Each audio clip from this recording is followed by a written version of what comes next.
What's the difference between a Roth IRA and a traditional IRA? That's another frequently asked question. Here's the answer. All right, so the biggest difference between a Roth IRA and a traditional IRA is how the money goes in.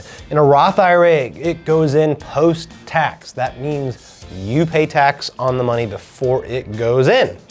More on that later.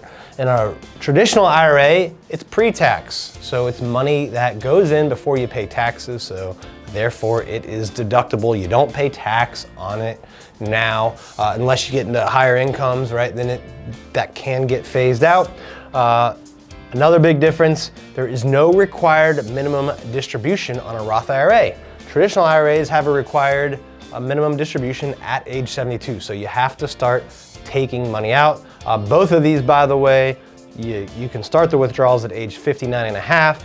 Another difference that I didn't write on here actually is Roth IRAs, you can pull the money out early, the amount that you contributed without taxes and penalties. If you pull money out of a traditional IRA early, you pay a 10% penalty plus tax. Roth IRAs are phased out at higher incomes. Now, going back to that first difference, right? Remember, the money goes in post-tax on the Roth IRA. That means when you withdraw it, it's tax-free. You don't pay taxes on the withdrawals, whereas with a traditional IRA that goes in pre-tax, you paid no tax there, they're gonna get it at the end. It's taxed at withdrawal. So, what should you do? Well, for me, I like Roth IRAs better. I'd rather pay the tax now. Now they could change the law on us, right?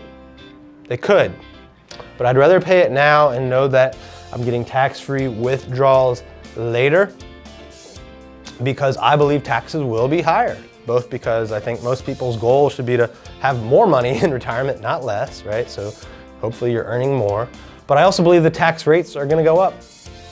All right, we've had lower tax rates recently, more and more deficit spending, more and more government spending. That's going to lead to higher taxes. So I think you're better off in most cases with the Roth IRA. For more answers to questions like this, remember to hit that subscribe button, and I'll see you next time.